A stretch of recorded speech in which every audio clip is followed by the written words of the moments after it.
Comme je l'ai précédemment expliqué au cours des deux premières ventes aux enchères, celle de Dakar en janvier donc 2023, le 19 plus précisément, et le 31 du même mois à Kédougou, les ventes aux enchères sont la consécration des décisions de justice ou l'exécution même de ces décisions de justice euh, pour les biens qui sont confiés à l'ONRAC.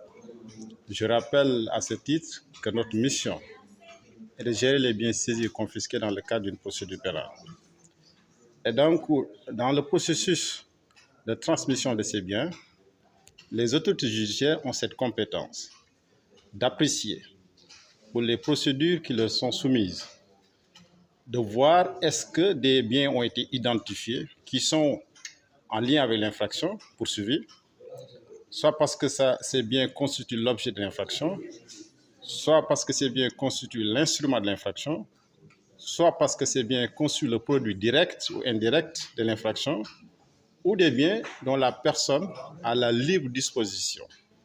Si nous sommes dans ces situations, à la suite de la réforme du Code pénal et du Code de procédure pénale intervenue en 2021, il a été décidé que le crime ne devrait jamais payer en application de la Convention des Nations Unies contre la criminalité transnationale organisée. Et donc, si à l'enquête préliminaire, comme devant le juge d'instruction, lorsque des biens sont liés à une procédure, à une ou des infractions poursuivies, le juge d'instruction et exceptionnellement le président de la juridiction sur requête du procureur de la République a la possibilité de saisir l'ONRAC pour lui confier ses biens aux fins de gestion et très souvent aux fins d'aliénation pour éviter la dépréciation ou la dégradation de ces biens pour simplement une valorisation de ces biens. Donc vous comprenez par là que la vente aux enchères que nous organisons porte aussi bien sur les biens qui sont saisis, donc faisant l'objet de mesures conservatoires, mais aussi sur les biens faisant l'objet de confiscation. Donc la vente qui devra s'ouvrir demain, et dont la visite préalable a été organisée depuis ce matin, aujourd'hui à 10 h, donc s'inscrit dans cette perspective. Donc les biens qui seront vendus seront constitués essentiellement des biens saisis, mais aussi des biens qui ont fait l'objet de confiscation, donc une mesure prononcée par la juridiction de jugement. Ne décide pas de la vente des biens.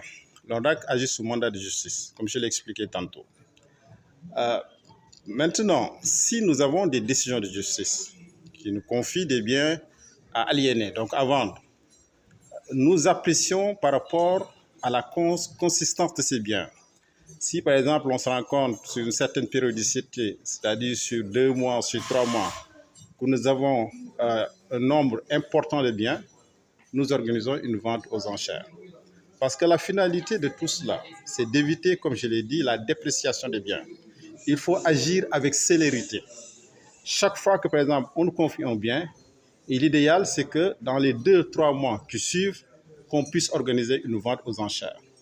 Cette vente peut être une vente organisée dans le cadre de ce qu'on appelle une vente exceptionnelle avec toute la communication derrière, comme aussi ça peut être organisé via un commissaire-priseur, sans qu'il y ait cette publicité, cette grande publicité, j'allais dire. Mais forcément, l'obligation de publicité, elle est là. Parce que le Code de procédure pénale, dans le cadre de la vente aux enchères, prévoit que cette vente des biens qui sont confiés à l'ONRAC, cette vente devra se faire avec publicité, mais aussi avec concurrence.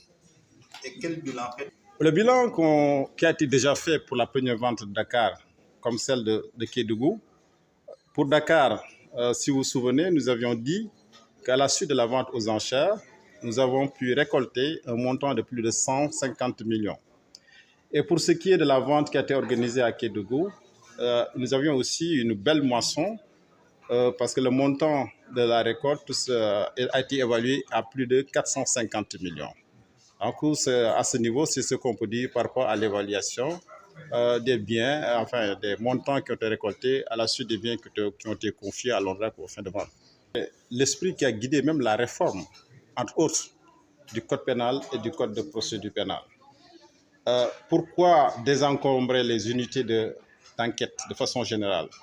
les unités de police, les unités de gendarmerie, parce que l'on s'est rendu compte, entre autres objectifs, qu'au niveau de ces unités, les objets s'amoncellent, la procédure pénale a une certaine vie, comme je dis très souvent, elle peut être courte, elle peut être longue, et très souvent elle est longue, elle peut durer sur 3 ans, sur 4 ans, sur 5 ans, voire même sur 10 ans.